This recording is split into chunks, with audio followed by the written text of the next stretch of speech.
It's 2:05. Let's proceed. Are we ready, Alex? Yes, sir. Okay, good afternoon, everyone. This is another of our regular Let's Talk COVID sessions. I'm going to give some opening remarks to set up the context for the information you're going to get from our COVID planning team who meets regularly, stays on top of the data and the information, and make sure that they have the latest advice and data so that you have the facts as we know them and present them. Our strategy remains consistent, even though it's a fluid situation. As you know, this Omicron variant is a lot more transmissible, but apparently a lot less deadly as long as you do three things, basically. One is get vaccinated. We consistently have been urging people to get vaccinated. If you're on campus, you have to be vaccinated. You have to have your booster uploaded by, I think, January 1st, and then as soon as you're eligible after that, continue to upload it. Wear a mask. I saw Dr. Gupta this morning on the news, and they said that different masks have different varieties of effectiveness. The best one is this, are these N95 masks or a higher grade. And if you have these on, that means that you can't spray the virus more than 6 inches with the mask on. But even a cloth mask is better than no mask at all. But if you're on campus, you have to be vaccinated. And if you're indoors, you have to be wearing a mask. Of course, we have online availability for students who are not vaccinated. We think that we need them in class as much as possible, not only from an enrollment perspective, but also because if you see the data on learning loss for students, especially students of color, it is not a pretty picture. And so we want to do everything we possibly can to get as many students who should be in a learning environment into a learning environment. And so Dr. Latham is going to talk to you a little bit about, the things that we are doing above and beyond the call. And we're hoping everyone gets involved in finding the students that need to be in class and help them understand how important it is to get vaccinated, first of all. But second, if they're not vaccinated, we still have an opportunity for them to learn. Let's see what else we have here. We still have low transmissions compared to the general public, and the district has lower transmissions compared to the nation. And so we watch that very closely to see if we have to, in some way, modify our approach to life, but we haven't seen that yet. We're fully prepared to flip the script if we need to on a moment's notice, but as we watch it right now, we don't think that will be necessary, but if it is necessary, we won't hesitate to do what needs to be done. And then finally, because we are committed to coming back, we think from a learning perspective, it's just better all around. And plus, it's pretty clear to me now that we have to learn how to live with this virus reality. So we're going to have administrative council in person, which I think is on the 21st of January. We hope to see everyone there. In fact, we want to see everyone there. But we'll be distanced in the Student Center ballroom, and we'll be masked. And so we encourage you to come out and see your colleagues as we gear up to do business for the spring of 22. Anything else I need to cover? Alex, you're the MC. Did I miss anything, or is it time to hand it over to you? I think you got it all. All right, I hand it over to your safekeeping. All right. Thank you, President Mason. Well, since our last town hall, which was, I believe, in the front half of December, and at that time we knew the Omicron variant was coming in some form. We didn't know much about it at that time, and people went through Thanksgiving break and they came back to campus for a few weeks. And then we had the December break, and now we're back again. And so a lot of things have changed as far as the numbers are concerned. And so I want to go over the positive case summary of what's been happening with staff and faculty and with students, and go over, kind of reiterate some of the procedures and policies with respect to COVID, um, with some new information that has come out in the last month. So, looking at the staff and faculty, and I've combined them just for the purposes of discussion right now. I haven't broken apart. Prior to us returning back to campus last fall, we had 17 cases of COVID. And between the beginning of that semester and December 20th, we only had 3 additional cases with staff and faculty. However, beginning the week of the 20th, we had 13 additional cases, followed by a week, the Christmas week, there were 12 cases. And just last week, there were 11 cases. So, and this current week, I have down that a number of 7 additional. I think that some additional cases have come in today. So it looks like for 4 weeks in a row, we're running at around a dozen positive cases per week. Um, I don't know. I think our data set is a little too small to say that that's a plateau. It might be, but it also might. We might still be on the front end of this curve and still on the rise, or we may be on the back end of this curve. We just don't really know right now. As President Mason said, our numbers, as alarming as they might be to some people, they're really low compared to other universities in the district as a whole. um, I have done the second chart on the other half of the slide shows the district as a whole, just for like the last 3 days of reporting, show that there's about between 12, 13, 1,400 cases a day, positive cases in the district, and that's a lot. So while we're lower than many areas of the nation right now, we're still setting some pretty high numbers right now. Um, as President Mason said, the Omicron variant has proven to be much more transmissible, but um, lower in severity. There still are deaths occurring in the district, but it's much lower. The frequency is much lower, and the number of hospitalizations are lower. Just getting back to the previous table, on the student side of things, we weren't tracking students much prior to the start of last semester. But between the start of the semester and December 20th, there were 14 cases. And I think if you recall from our last meeting, there were a couple of outbreaks among students where 5 or 4 cases were reported in a single day. And we really never knew what happened there. That was probably the beginning of the Omicron wave coming through, but you can't really tell.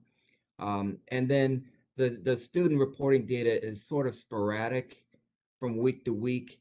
I don't think that's representative um, of really what's happening in our student population. There were probably a lot of students that were off campus. Maybe they got sick and just never reported to the university. Those may come in as the weeks go by.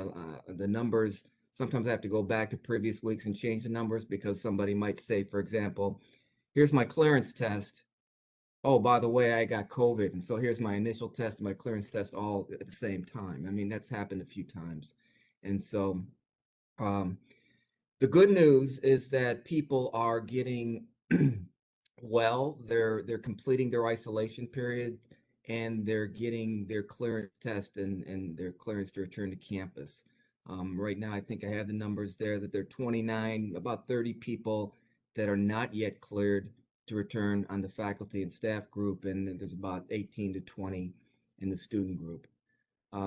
So what else are we doing? We're looking for any campus transmission, any any signs that there might be a particular area or an activity such as athletics that might be causing transmission on campus. We really haven't seen any of that, and that's probably because students and many faculty and staff have been off campus, right? Uh, the district Department of Health is in a whirlwind right now because they're still trying to do contact tracing for all positive cases that are reported. And I just saw that they reported that the rate that they interview positive cases within their 24 to 48-hour window has dropped from 90% a month ago to just about 40% right now. So they're not able to keep up with the contact tracing. Hopefully that'll get better. I don't know if they're adding more staff to that operation, but they're just not able to meet the challenge, the extraordinary challenge of dealing with this enormous number of people that are testing positive. And finally, I just wanted to mention that the university is still cleaning spaces if it's identified that someone who tested positive was on campus and in a workspace or in an office or another room. We're still working to have those areas cleaned. You can put the next slide, please. At the end of the year, in December, the CDC came out with some new and rather confusing guidance. They said that instead of 10-day isolation, they said it would be sufficient for individuals to only have a 5-day isolation requirement, followed by another 5 days of wearing masks all the time. I mean, that sounds good, and I think that was more or less directed toward the healthcare industry and the essential worker industry, where employers were trying to get their workers back sooner rather than later, if possible. The DC government has not yet adopted this for DC government employees, and they haven't put it on. The Department of Health has not put it out as a recommendation. They are still maintaining the 10-day requirement, and the COVID task force here at the university discussed the matter and decided that it was best to maintain a 10-day isolation period for those who test positive and to have a clearance test requirement before you're cleared to return back to campus. We did say that if there were asymptomatic individuals and there was a need for them to return to campus, that we would certainly consider and accept a 5-day isolation if that were necessary, if they followed it by a negative PCR test, a clearance test. And I do want to say that for those who are vaccinated, fully vaccinated, there's no quarantine requirement. And so a lot of questions have been coming through that I've been exposed to somebody. Well, are you vaccinated? Yes. Well, there's no quarantine at home requirement for those who are fully vaccinated and deemed close contacts with a positive case. Next slide. So if I just want to go quickly over the COVID-19 protocols for when you do test positive, or if you do test positive. Hopefully it won't happen to you, but we are going to get more and more cases, and I just want people to know what to do. Please notify COVID Confidential at udc.edu. It's a simple email. Attach your test results. A lot of people have been out of the state, even out of the country, and a lot of people have these lab reporting systems where they need a password and a username to get in, and so it's been difficult for people to get their results to the university. But keep in mind that screenshots are okay, snapshots with your cell phone are okay. If you can attach a lab report, that's fine, but get us the result of the positive test. We've started to think more broadly about home tests and whether or not we will accept those as a valid for a positive case, and we've decided that they are okay. There are few false positives with the rapid test. So if you take the test and you get a positive, it's be pretty much positive. I mean, I've heard of only a couple of cases where somebody tested positive with a rapid test and then got a PCR definitive test that turned out to be negative, right? So if you do take a home test and it's positive, please write your name and put the date on the front panel of the test. Take a snapshot of it and send it in as an attachment. That's perfectly valid. We are at the university still requiring, as I said, the 10-day isolation period. It could be 5 days if you have an unusual situation, if you're asymptomatic and you have a PCR clearance test result. And then a lot of people, I don't know if I started this, but I've been issuing, once I see somebody's PCR negative test after their isolation period, I send them an email saying you're cleared to return to campus, right? And so I think a lot of people are asking for their clearance and that sort of thing. So I've gotten into the habit of issuing the official clearance. Once my office sees the negative test after your isolation period, I will issue individuals a clearance that they can come back to campus. And in a number of cases, and more than just a few, we've had people who continue to test positive after their 10-day isolation period. A lot of people test positive after 5 days.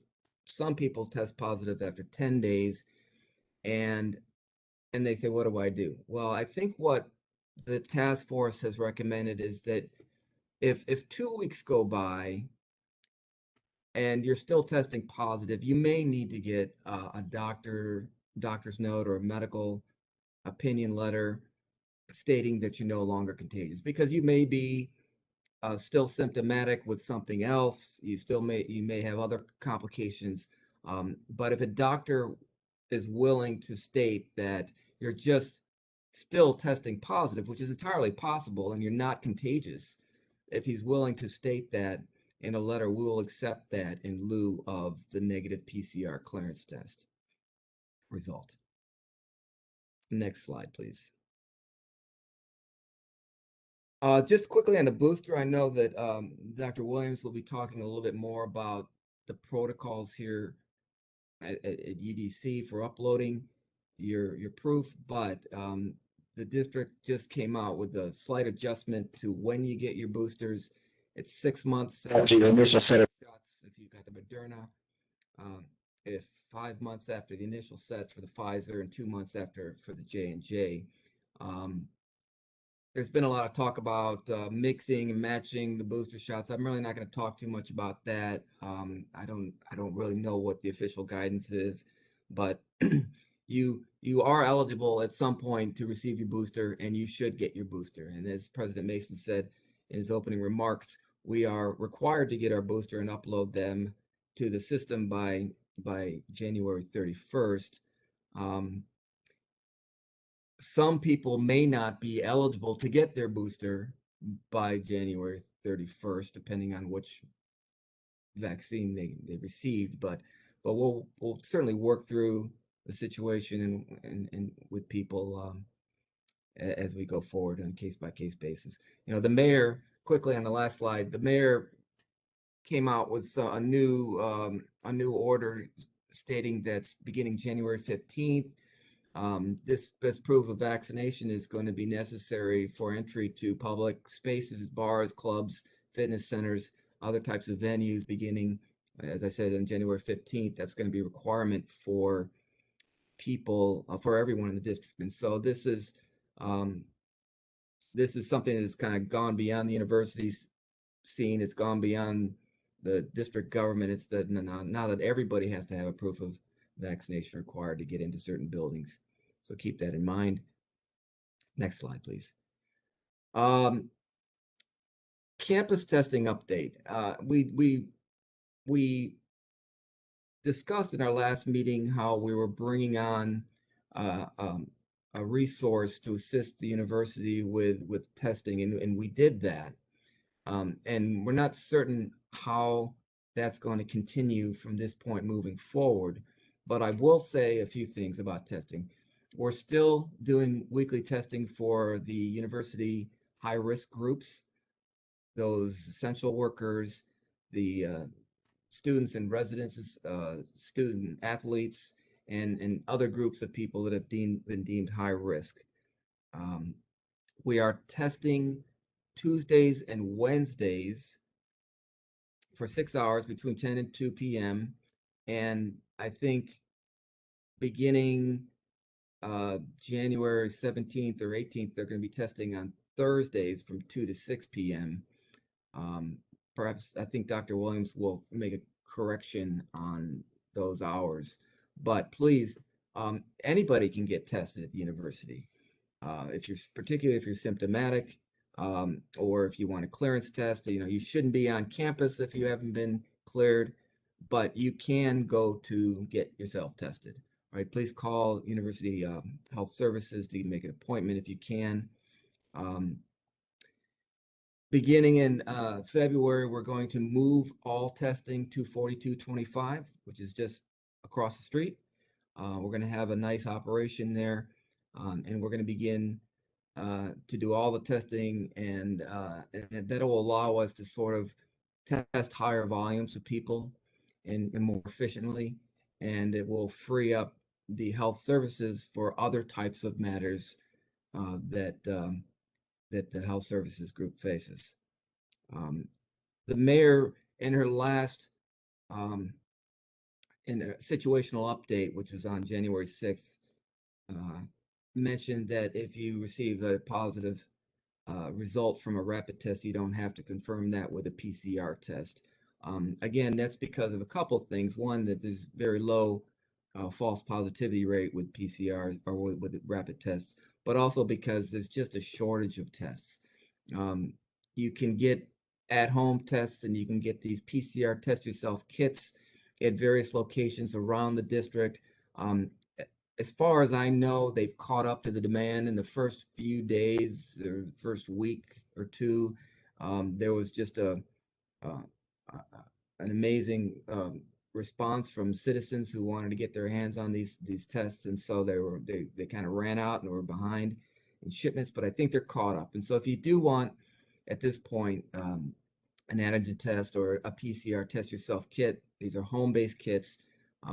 Go to the website there, and you can look at the locations. There's also places around the walk-on places and clinics around the district where you can get yourself tested if you need to, or if your family does. I think that's why I put that bullet there, because your family, we don't necessarily want family members to come to campus to be tested, but I want to make sure that our people know of where they can go to get testing for your friends and family. And again, I'm saying this a second time, but please report your positive test results and clearance results to COVID Confidential. Next slide. And I think that's all I had. I'm going to pass it on now. Thank you very much. Good afternoon, Firebirds, and welcome back to Spring Semester 2022. There are a couple of updates that I'd like to share with you all regarding registration and moving forward. Our registration opened on November the 8th, and that will continue through January 18th. We initially had a communication out there that if individual students had not uploaded their vaccination verification, that a hold would be placed on their account. We have removed all holds, and so regardless of the vaccination status of an individual, students can continue to register. All students can continue to register. We have removed the holds that will prevent a student from registering. However, if you do not have a vaccination verification uploaded by January 18th, and if you have at least one in-person course, you could be at a hybrid course face-to-face. If that section of a course meets face-to-face and you do not have uploaded in the pyramid system proof of vaccination, you will be administratively withdrawn from that course, not all of your classes, but from any section on January 18th. So students, if you have an in-person section, you need to be sure to upload vaccination verification in Pyramid ASAP. COVID holds must be removed by health services no later than January 21st. Students not cleared, again, will be dropped from in-person classes. I can't stress this enough. So make sure that you upload your vaccination verification, because if it is not in the portal by January the 21st, you will be administratively dropped from those in-person sections. Student Development and Success will manage all exemptions, whether they are medical or religious. All requests for vaccination exemptions for new students were due on January the 10th, this past Monday. And so if you submitted an exemption and you want to know the status of your exemption, please contact the Division of Student Development and Success. Law school classes will resume in person on January 24th. Weekly testing will be mandatory for the full population, including all employees in the law school.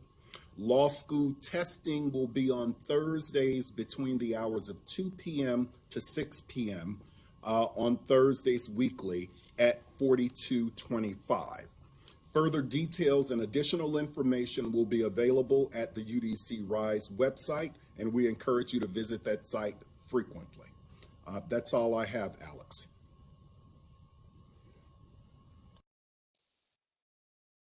Thank you, Dr. Potter.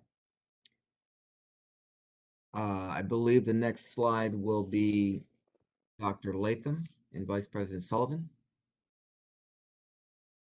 Good afternoon to the Firebird family. Thank you, Alex. Appreciate the opportunity to have this conversation and give an update on the registration side. We've had improvements in registration across the last month. As Dr. Potter noted, this will continue January 18th next week. And so we've had these particular, as you see the numbers here reflect, 1,439 students registered as of January 11th. Of those 1,439, 381 of those were 100% remote. 1,058 have at least one in person. So obviously we have to go through the breakdown of what that looks like in terms of making sure the COVID hold has been uploaded. So 4 or 1% of them have holds. 377 have been clear at 99%, which is good for us. And we continue to make sure that 1% is addressed, obviously, this week. And then, of course, 2934 total students registered as of 1/11 for the university. And a breakdown of those 2934 there, 15% have active COVID holds, while at 2498, 85% are clear. So our big push is to make sure that we get those students who have not uploaded to upload during the next 2 to 3 days, so we don't have students being administratively dropped on the 21st. That's our goal. So we have our teams working and calling specific groups that have not registered. For instance, a group that have no holds for them for the spring semester, but were registered in the fall. Roughly 146 students that were called yesterday to get them to understand what the registration process is and to get them to register. So we've had our advisors doing that type of direct calling and direct call campaigns on the students who, again, had no holds and who were registered in the fall but were not registered for the spring. And we had some impact on those numbers. So as of today, we're roughly around 3,056 students who have registered. To give you an update from the numbers you see right here on the slide, as of today, we're roughly 3,056. So up from the 2934 that you see here. So we'll continue to make that push on our side from in terms of SDS, through the call campaigns, to our advising corps, and our overall team to make sure that we get as many students registered and uploaded in terms of proof of vaccine as well to meet that deadline of the 21st. Also, in terms of other things that we've done this particular semester and last semester to support students, we administered about $2.7 million, a little over 2.7, almost $2.8 million of direct CARES funding to students, and roughly $834,000 in tuition support from CARES funding to bring their balances down to $1,500 to remove all financial holds. So no student accounts holds to prevent a student from registering this semester. And again, we've reached out to those students to make sure they're aware of that through direct phone, email, and text campaigns through EAB. And we'll continue to do that for those students through the next 3 or 4 days. We've also had a good working relationship with academic affairs, Dr. Potter's shop, and the deans to make sure they have those lists of holds that were still remaining for their respective colleges, and assisting them in helping call students to make sure that they'll get those holds removed and make sure those students are aware of what other barriers they may be facing to get them registered for classes as well. We also are covering all access book costs this semester as we did in the fall. To the tune of roughly $2 million in the fall, we covered all Follett book charges so that no students should be paying for books this semester or obviously last semester as well. So those are things that we have been supportive of as a university to make sure our students have the necessary funding to obviously stay in school and to get those students that we are registering back in school for the spring semester. Applications for this semester were up across the board, which has really been positive, showing students have a strong interest in coming back for this semester and the fall. And we continue to push that through our enrollment and recruiting events for the spring semester as well. Thank you, Alex. That concludes the slide for me. Thank you, Dr. Latham. Vice President Sullivan. So good afternoon, Firebirds. It's great to connect with everyone and have the opportunity to present a few HR updates. And in advance of our presentation, I'd just like to wish everyone a great 2022 and a very successful spring semester. And President Mason, if it's okay, I'd also like to introduce our new Associate Vice President, Ms. Nicole Cradle, who will be co-presenting with me today. AVP Cradle joined UDC on January 3rd, and so she will be assisting with the updates today. First of all, we'd like to get started. There are three primary areas I'd like to discuss with you: the alternate work program, our vaccination program, meaning booster shots, and then a focus on well-being. So first of all, we've received a lot of questions about teleworking, especially with the Omicron variant. So currently our alternate work program, which includes telework or alternate work schedules, is the same. The policy hasn't changed. Everyone remembers that you may telework up to 2 days per week and then 3 days in person. We've had a lot of questions from parents asking, are we going to be able to have COVID leave in order to address some of the childcare issues or elder care issues that many of our employees are dealing with? And unfortunately, we don't have COVID leave. It hasn't been authorized by DC government nor by the university at this time. And so if you remember and you review the telework policy, telework is not necessarily a substitute for family care. And anytime we set up telework agreements, our employees agree that they're going to be able to work totally focused on doing the work that they are supposed to do, just in a different location. And so right now, the option our employees have is to use your leave, any of your accrued leave, if you have some true challenges with elder care or family care. And we do have a leave coordinator, Ms. Catherine Bruce. If you have questions about what leave you're eligible for, how you can use it, anyone in HR can assist with that, but Ms. Bruce is the point of contact. Also with telework, we want you to work with your managers and come up with a schedule that's going to work for you and allow the unit to really be productive. That's the whole purpose of telework, is to maintain our productivity and provide services to our students.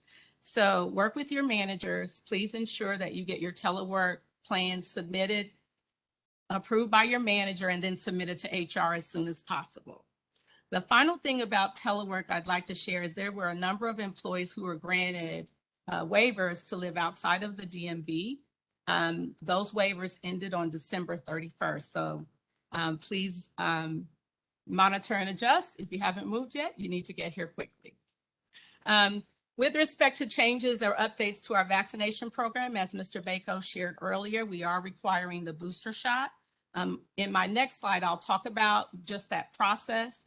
But we do know that not all employees are eligible at the same time, but the booster shots are required.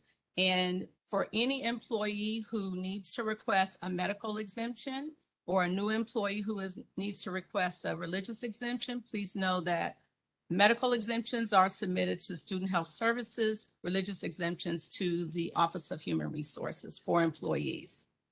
I will piggyback on what Mr. Bako said. We encourage all of our students, faculty, and staff, if you are positive, please ensure you submit your results to COVID Confidential. This is really going to assist the university in tracking our cases, ensuring that we are all staying safe and healthy. Finally, I'm going to shift and talk a little bit about the booster shot. So Alex, if you can go to the next slide, or whoever's driving. Right now, we have worked with Pyramid, our vaccination portal, to ensure that all employees and students would be able to upload your vaccination shot.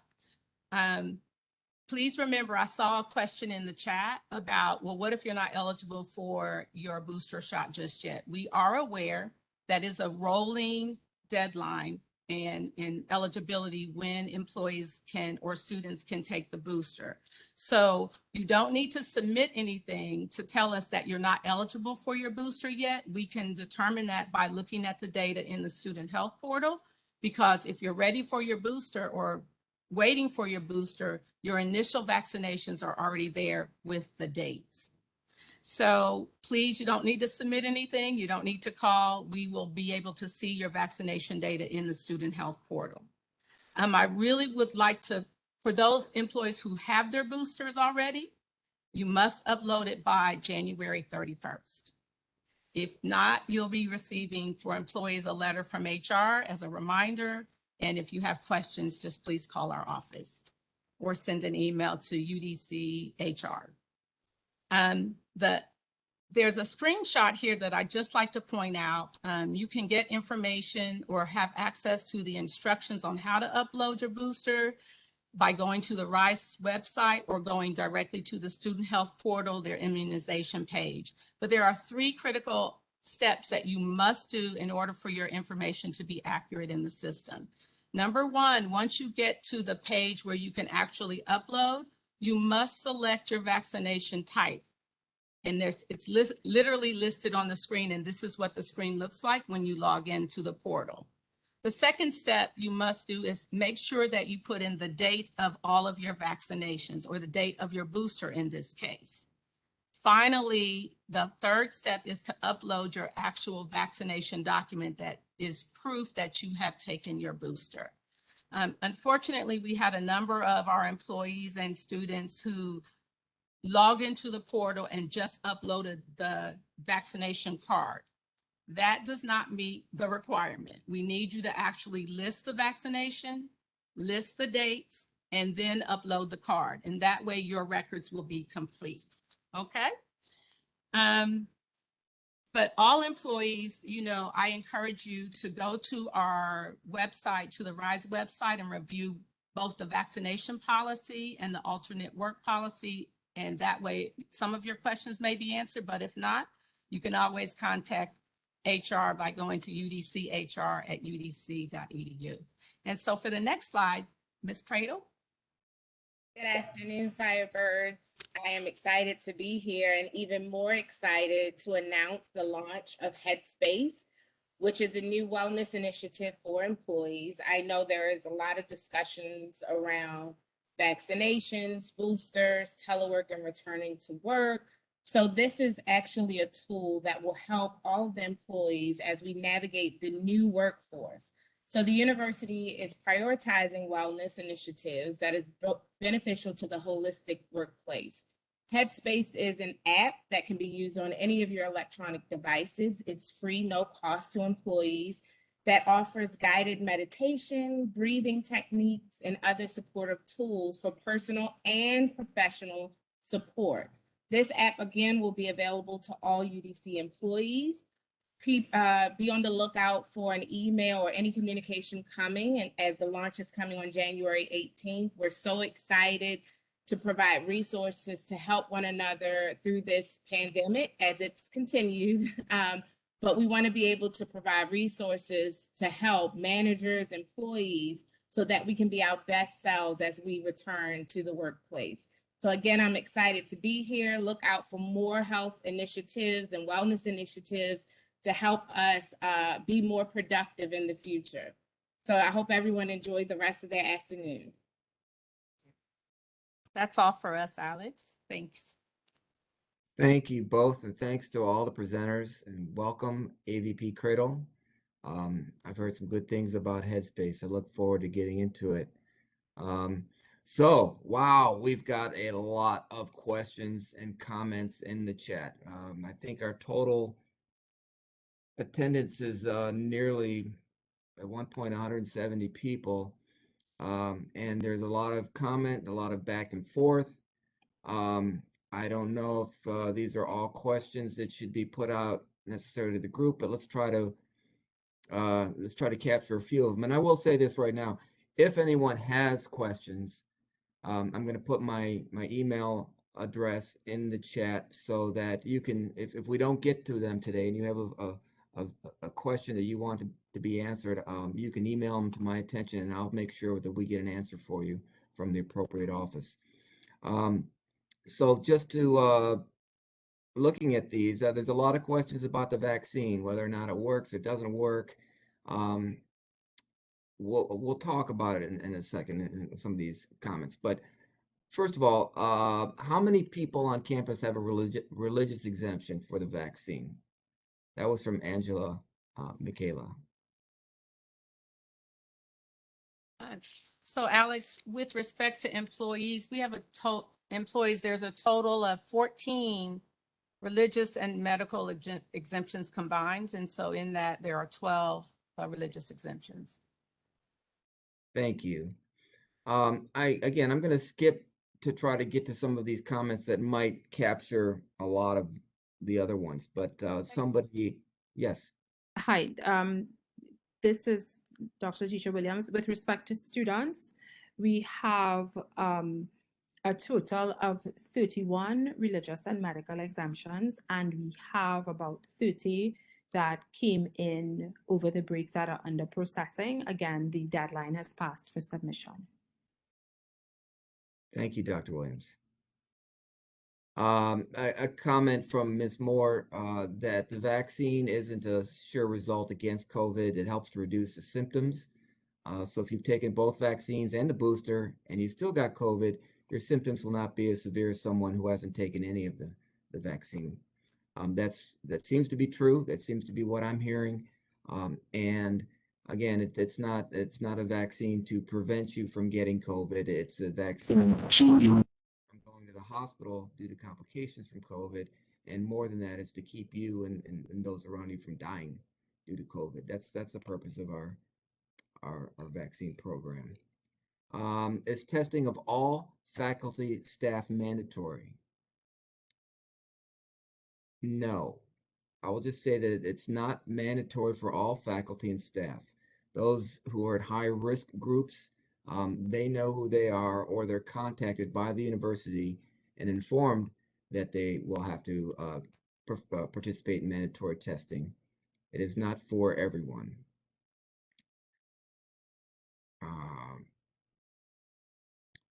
Why can't we just be online and wait for this surge to pass?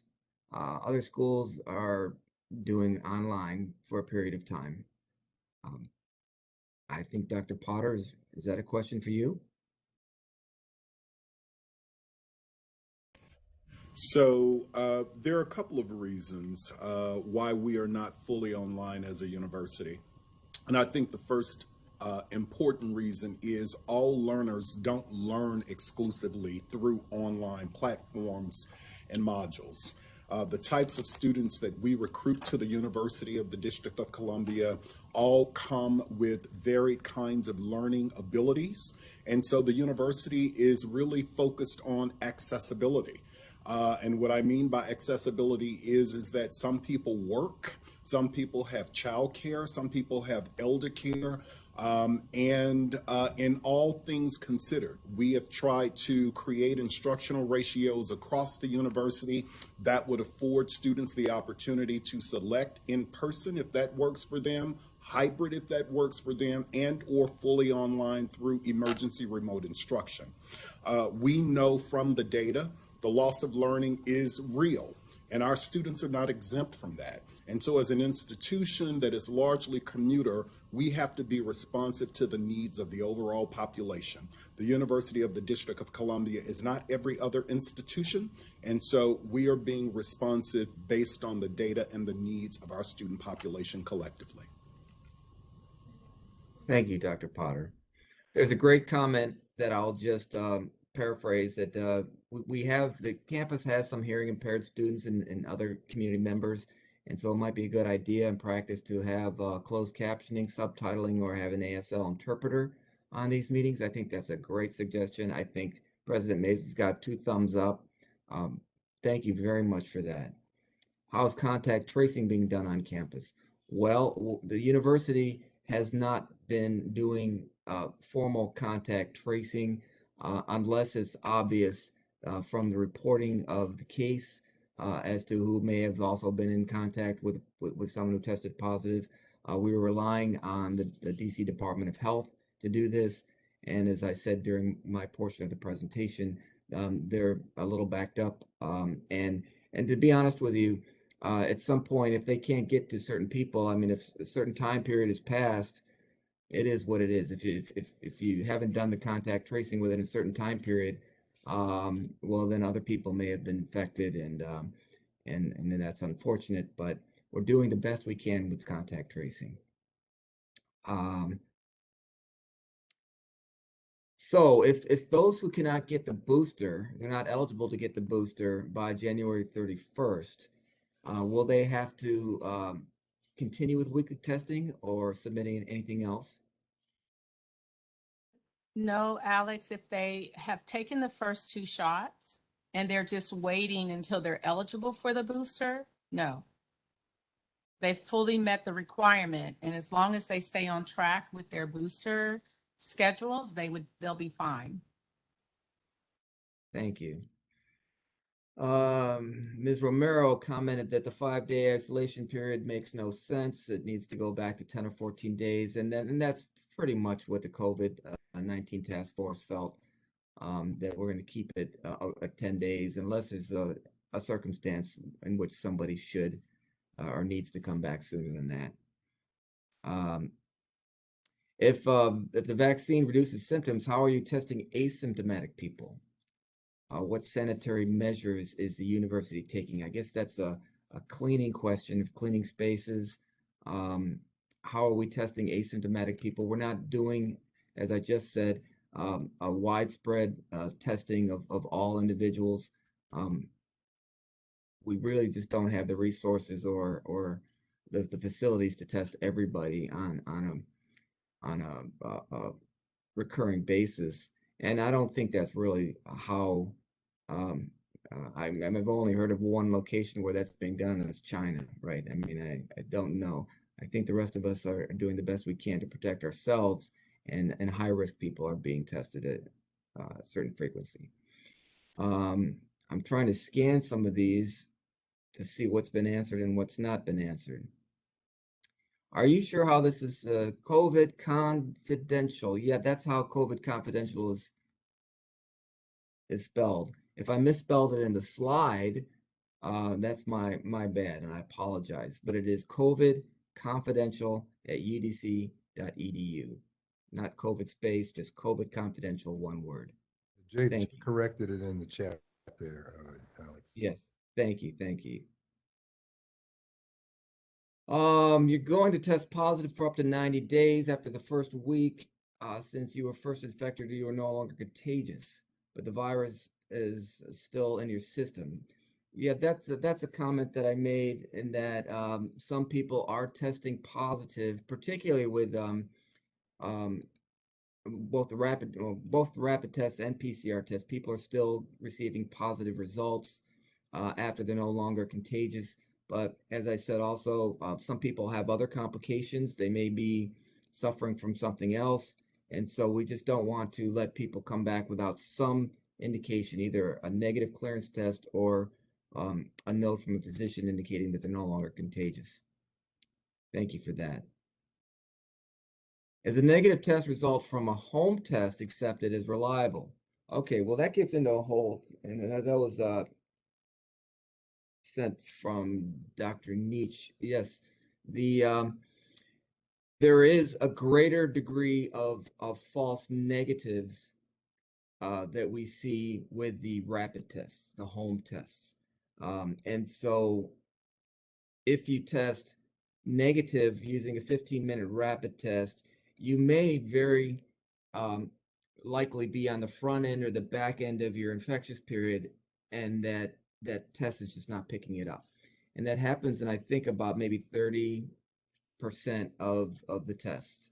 And so I don't know if that answers your question, but the university is strongly encouraging a PCR test result. Now, if all you've got is a home test, certainly we'll work with that. And if you're not infectious, I mean, if you're not symptomatic and all you have is a home test, if you can't get yourself to get a negative PCR test, well, we'll discuss that and probably accept it. But we do want to encourage, strongly encourage um, a PCR test for the clearance testing.